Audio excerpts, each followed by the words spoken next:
Good evening. I hope you've had a great day today. Welcome to BVJ's Bedtime Stories. I'm Big Voice Jay, and this is a show where we get you ready for a good night's sleep with public domain short stories just for you. Links to all the stories can be found at the show notes at bedtimewithbvj.com. And if you'd like to support the show, there's a Buy Me a Coffee link on every page and post. Tonight's story, The Adventure of the Bruce-Partington Plans, by Arthur Conan Doyle. In the third week of November in the year 1895, a dense yellow fog settled down upon London.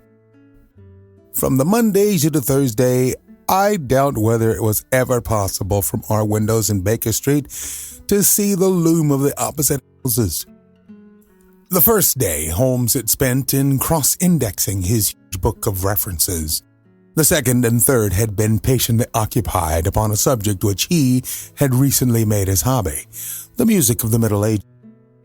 But when, for the fourth time, after pushing back our chairs from breakfast, we saw the greasy, heavy brown swirl still drifting past us and condensing in oily drops upon the window panes, my comrade's impatient and active nature could endure this drab existence no longer.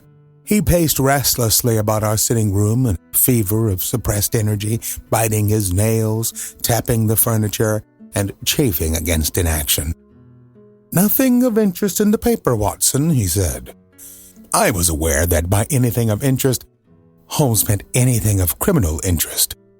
There was the news of a revolution, a possible war, and of an impending change of government, but these did not come within the horizon of my companion. I could see nothing recorded in the shape of crime which was not commonplace and futile. Holmes groaned and resumed restless meanderings. "The London criminal is certainly a dull fellow," said he, in the querulous voice of the sportsman whose game has failed him. "Look out the window, Watson. See how the figures loom up, are dimly seen, and then blend once more into the cloud bank. The thief or the murderer could roam London on such a day as the tiger does the jungle, unseen until he pounces and then evident only to his victim. There have," said I, "been numerous petty thefts." Holmes snorted his contempt. "This great and somber stage is set for something more worthy than that," said he. "It is fortunate for this community that I am not criminal." "It is indeed," said I heartily. "Suppose that I were Brooks or Woodhouse or any of the 50 men who have good reason for taking my life. How long could I survive against my own pursuit? A summons, a bogus appointment, and all would be over. It is well they don't have days of fog in the Latin countries, the countries of assassination. By Jove, here comes something, at last, to break dead monotony." It was the maid with a telegram. Holmes tore it open and burst out laughing. "Well, well. What next?" said he. "Brother Mycroft is coming round." "Why not?" I asked. "Why not? It is as if you met a tramcar coming down a country lane. Mycroft has his rails, and he runs on them, his Pall Mall lodgings, the Diogenes Club, Whitehall. That is his cycle. Once and only once he has been here. What upheaval can possibly have derailed him? Does he not explain?" Holmes handed brother's telegram. "Must see you over Cadogan West. Coming at once. Mycroft." Cadogan West? I have heard the name. It recalls nothing to my mind, but that Mycroft should break out in this erratic fashion, a planet might as well leave its orbit. By the way, do you know what Mycroft is? I had some vague recollection of an explanation at the time of the adventure of the Greek interpreter. You told me that he had some small office under the British government. Holmes chuckled. "I did not know you quite so well in those days. One has to be discreet when one talks of high matters of state. You are right in thinking that he, under the British government, you would also be right in a sense if you said that occasionally is the British government. My dear Holmes, I thought it might surprise you. Mycroft draws £450 a year, remains a subordinate, has no ambition of any kind, will receive neither honor nor title, but remains the most indispensable man in the country. But how? Well, his position is unique. He has made it for himself. There has never been anything like it before, nor will be again. He has the tidiest and most orderly brain, with the greatest capacity for storing fact of any man living. The same great powers which I have turned to the detection of crime, he has used for this particular business. The conclusions of every department are passed to him, and he is the central exchange, the clearinghouse which makes out the balance. All other men are specialists. His specialism is omniscience. We will suppose that a minister needs information as to a point which involves the Navy, India, Canada, and the bimetallic question. He could get his separate advices from various departments upon each, but only Mycroft can focus them all and say offhand how each factor would affect the other. They began by using him as a shortcut, convenience. Now he has made himself an essential. In that great brain of his, everything is pigeonholed and can be handed out in an instant. Again and again his word has decided the national policy. He lives in it. He thinks of nothing else save when, as an intellectual exercise, he unbends if I call upon him and ask him to advise me on one of my little problems. But Jupiter is descending today. What on earth could it mean? Who is Cadogan West? And what is he to Mycroft? I have it, I cried, and plunged among the litter of papers upon the sofa. Yes, there he is, sure enough. Cadogan West was the young man who was found dead on the Underground on Tuesday morning.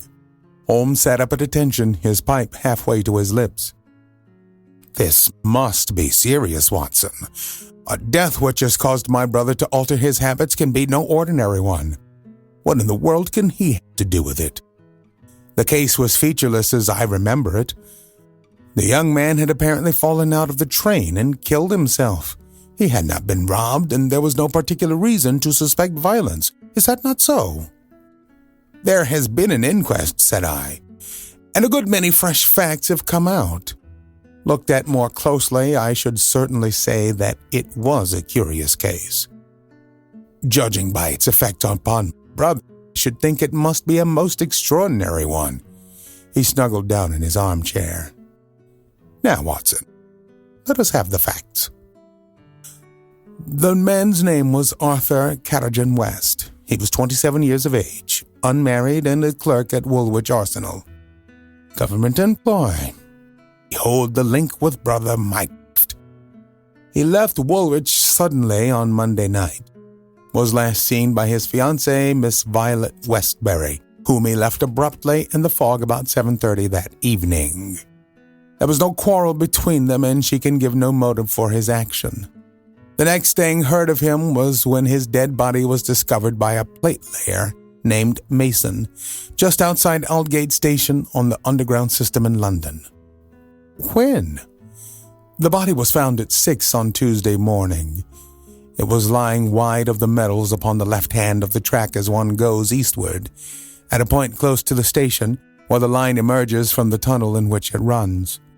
The head was badly crushed, an injury which might well have been caused by a fall from the train. The body could have only come on the line in that way. Had it been carried down from any neighboring street, it must have passed the station barriers where a collector is always standing. This point seems absolutely certain. Very good. The case is definite enough. The man, dead or alive, either fell or was precipitated from a train. So much is clear to me. Continue. The trains which traverse the lines of rail beside which the body was found are those which run from west to east, some being purely metropolitan, and some from Willesden and outlying junctions. It can be stated for certain that this young man, when he met his death, was traveling in this direction at some late hour of the night. But at what point he entered the train, it is impossible to state. His ticket, of course, would show that. There was no ticket in his pocket. No ticket. Dear May Watson, this is really very singular. According to my experience, it is not possible to reach the platform of a metropolitan train without exhibiting one's ticket. Presumably, the young man had one. Was it taken from him in order to conceal the station from which he came? It's possible. Or did he drop it in the carriage? That is also possible. But the point is of curious interest. I understand that there was no sign of robbery. Apparently not. There is a list here of his possessions. His purse contained £2.15. He had also a checkbook on the Woolwich branch of the Capital and Counties Bank. Through this, his identity was established. There were also 2 dress circle tickets for the Woolwich Theatre dated for that very evening. Also, a small packet of technical papers. Holmes gave an exclamation of satisfaction. There we have it at last, Watson. British government, Woolwich, Arsenal, technical papers, Brother Mycroft. The chain is complete. But here he comes, if I'm not mistaken, to speak for himself. A moment later, the tall and portly form of Mycroft Holmes was ushered into the room. Heavily built and massive, there was a suggestion of uncouth physical inertia in the figure. But above this unwieldy frame there was perched a head so masterful in its brow, so alert in its steel-gray, deep-set eyes, so firm in its lips, and so subtle in its play of expression, that after the first glance one forgot the gross body and remembered only the dominant mind. At his heels came our old friend Lestrade of Scotland Yard, thin and austere. The gravity of both their faces foretold some weighty quest. The detective shook hands without a word. Mycroft Holmes struggled out of his overcoat and subsided into an armchair. "A most annoying business, Sherlock," said he. "I extremely dislike altering my habits, but the powers that be would take no denial. In the present state of Siam, it is most awkward that I should be away from the office. But it is a real crisis. I've never seen the Prime Minister so upset. As to the Admiralty, it is buzzing like an overturned beehive. Have you read up the case?" "We have just done so." "What were the technical papers?" There's the point. Fortunately, it has not come out. The press would be furious if it did. The papers which this wretched youth had in his pocket were the plans of the Bruce-Partington sub. Mycroft Holmes spoke with a solemnity which showed his sense of the importance of the subject. His brother and I sat expectant. "Surely you have heard of it. I thought everyone had heard of it. Only as a name. Its importance can hardly be exaggerated. It has been the most jealously guarded of all government secrets. You may take it from me that naval warfare becomes impossible within the radius of a Bruce-Partington's operation. 2 years ago, a very large sum was smuggled through the estimates and was expended in acquiring a monopoly of the invention. Every effort has been made to keep this secret. The plans, which are exceedingly intricate, comprising some 30 separate patents, each essential to the working of the whole, are kept in an elaborate safe in a confidential office adjoining the arsenal with burglar-proof doors and windows. Under no conceivable circumstances were the plans to be taken from the office. If the chief constructor of the Navy desired to consult them, even he was forced to go to the Woolwich office for the purpose. And yet, here we find them in the pocket of a dead junior clerk in the heart of London. From an official point of view, it's simply awful. No, Sherlock, no, that's the pinch. We have not. 10 papers were taken from Woolwich. There were 7 in the packet of Cadogan West. The 3 most essential are gone, stolen. vanished. You must drop everything, Sherlock. Never mind your usual petty puzzles of the police court. It's a vital international problem that you have to solve. Why did Cadogan West take the papers? Where are the missing ones? How did he die? How came his body where it was found? How can the evil be set right? Find an answer to all these questions, and you will have done good service for your country. Why not solve it yourself, Mycroft? You can see as far as I. Possibly, Sherlock, but it is a question of getting details. Give me your details, and from an armchair, I will return you an excellent expert opinion. But to run here and run there, to cross-question railway guards, and lie on my face with a lens to my eye, it is not my métier. No, you are the one man who can clear this matter up. If you have a fancy to see your name in the next honors list, my friend smiled and shook. I play the game for the game's own sake, said he. But the problem certainly presents some points of interest, and I shall be very pleased to look into it. Some more facts, please, together with a few addresses which you will find of service. The actual official guardian of the papers is the famous government expert Sir James Walter, whose decorations and subtitles fill 2 lines of a book of reference. He has grown gray in the service, is a gentleman, a favored guest in the most exalted houses, and above all, a man whose patriotism is beyond suspicion. He is one of 2 who have a key to the safe. I may add that the papers were undoubtedly in the office during working hours on Monday, and that Sir James left for London about 3 o'clock, taking his key with him. He was at the house of Admiral Sinclair at Berkeley Square during the whole of the evening when this incident occurred. Has the fact been verified? Yes, his brother, Colonel Valentine Walter, has testified to his departure from Woolwich, and Admiral Sinclair his arrival in London, so Sir James is no longer a direct factor in the problem. Who was the other man with the key? The senior clerk and draughtsman, Mr. Sidney Johnson. He is a man of 40, married with 5 children. He is a silent, morose man, but he has, on the whole, an excellent record in the public service. He is unpopular with his colleagues, but a hard worker. According to his own account, corroborated only by the word of his wife, he was at home the whole of Monday evening after office hours, and his key has never left the watch chain upon which it hangs.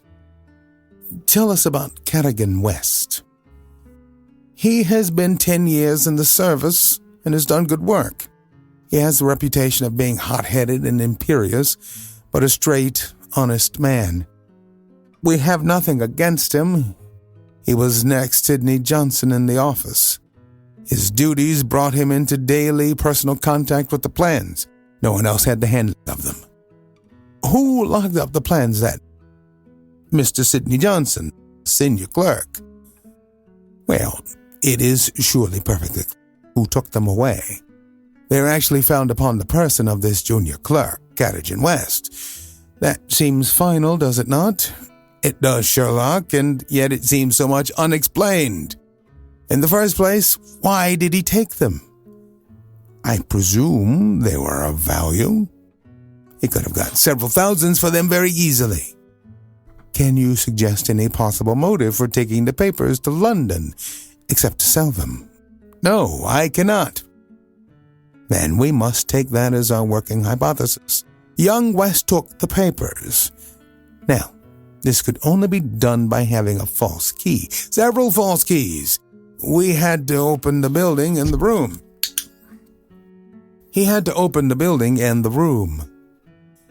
He had then several false keys. He took the papers to London to sell the secret, intending, no doubt, to have the plans themselves back in the safe next morning before they were missed. While in London on this treasonable mission, he met his end. How? We will suppose that he was traveling back to Woolwich, where he was killed and thrown out of the compartment. Aldgate, where the body was found, is considerably past the station London Bridge, which would be his route to Woolwich. many circumstances could be imagined under which he would pass London Bridge. There was someone in the carriage, for example, with whom he was having an absorbing interview. This interview led to a violent scene in which he lost his life. Possibly he tried to leave the carriage, fell out on the line, and so met his end. The other closed the door. There was a thick fog and nothing could be seen. No better explanation can be given with our present knowledge. And yet consider, Sherlock, how much you leave untouched. We will suppose, for argument's sake, that young Cadogan West had determined to convey these papers to London. He would naturally have made an appointment with the foreign agent and kept his evening clear. Instead of that, he took 2 tickets for the theater, escorted his fiancée halfway there, and then suddenly disappeared. "A blind," said Lestrade, who had sat listening with some impatience to the conversation. "A very singular one. That is objection number 1. Objection number 2, we will suppose that he reaches London and sees the foreign agent. He must bring back the papers before morning, or the loss will be discovered. He took away 10, only 7 were in his pocket. What had become of the other 3? He certainly would not leave them of his own free will. Then again, where is the price of his treason? Then again, where is the price of his treason? One would have expected to find a large sum of money in his pocket.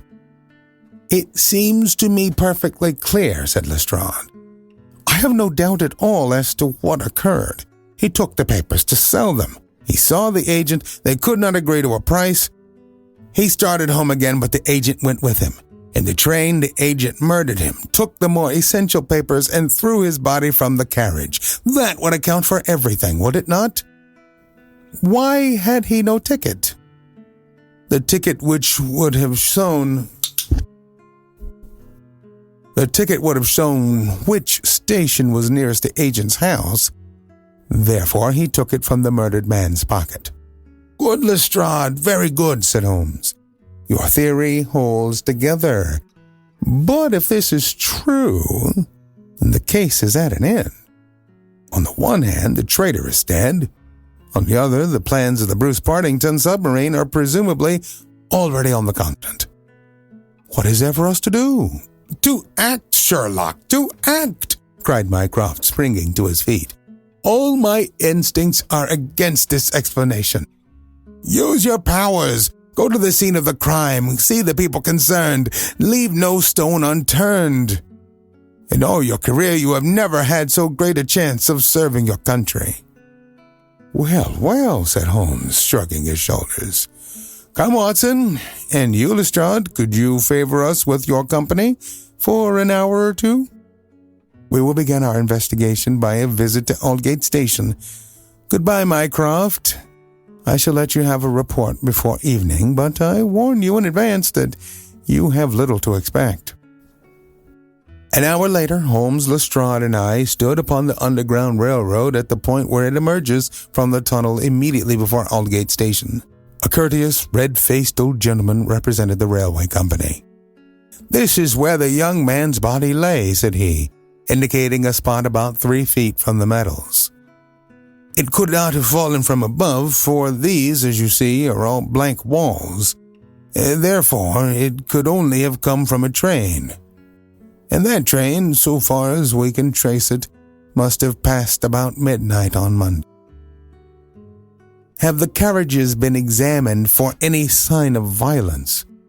"There are no such signs, and no ticket has been found." "No record of a door being found open?" "None." "We have had some fresh evidence this morning," said Lestrade. "A passenger who passed Aldgate in an ordinary metropolitan train about 11:40 on Monday night declares that he heard a heavy thud, as of a body striking the line.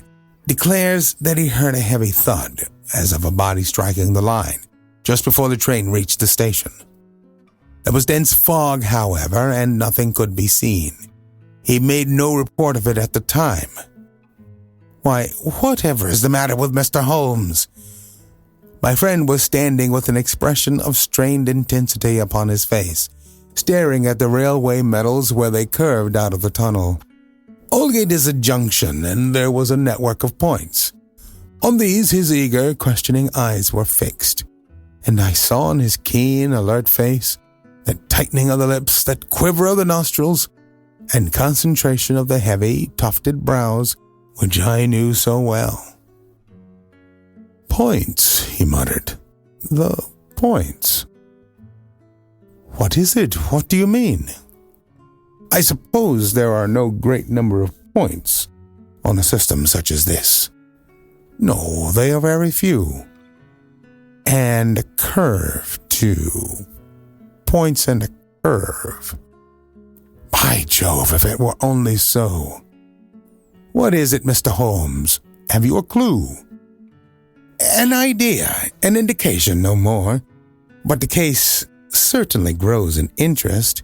Unique, perfectly unique, and yet, why not? I do not see any indications of bleeding on the line. There were hardly any. But I understand that there was a considerable wound. The bone was crushed, but there was no great external injury. And yet, one would have expected some bleeding. Would it be possible for me to inspect a train which contained a passenger who heard the thud of a fall in the fog?" "I fear not, Mr. Holmes. The train has been broken up before now, and the carriages redistributed." "I can assure you, Mr. Holmes," said Lestrade, "that every carriage has been carefully examined. I saw to it myself. It was one of my friend's most obvious weaknesses that he was impatient with less alert intelligences than his own." "Very likely," said he, turning away. "As it happens, it was not the carriages which I desired to examine. Watson, we have done all we can here. We need not trouble you any further, Mr. Lestrade. I think our investigations must now carry us to Woolwich." At London Bridge, Holmes wrote a telegram to his brother, which he handed to me before dispatching it. It ran thus: "See some light in the darkness, but it may possibly flicker out. Meanwhile, please send by messenger to await return at Baker Street a complete list of all foreign spies or international agents known to be in England, with full address. Sherlock." "That should be helpful, Watson," he remarked as we took our seats in the Woolwich train. "We certainly owe Brother Mycroft a debt for having introduced us to what promises to be a really very remarkable case." His eager face still wore that expression of intense and high-strung energy, which showed me that some novel and suggestive circumstance had opened up a stimulating line of thought. See the foxhound with hanging ears and drooping tail as it lolls about the kennels, and compare it with the same hound as, with gleaming eyes and straining muscles, it runs upon a breast-high scent, which was the change in Holmes since this morning. He was a different man from the limp and lounging figure who had prowled so restlessly only a few hours before round the fog-girt room.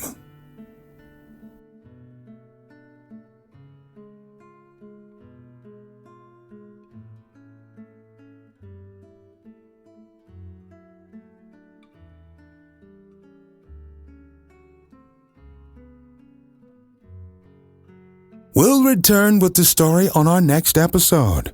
I want to remind you that we're always on the hunt for great stories like this one to feature on the show. Send your story suggestions to bigvoicejay@gmail.com. We've got a YouTube channel full of stories from the show. Go to tiny.cc/BVJ Bedtime. Don't forget to leave us a review on Apple Podcasts. It helps to spread the word that we're putting people to sleep every single night. And if you'd like to support the show, there's a Buy Me a Coffee link on every page and post. Thank you so much for listening. Good night. Diamond Club hopes you have enjoyed this program.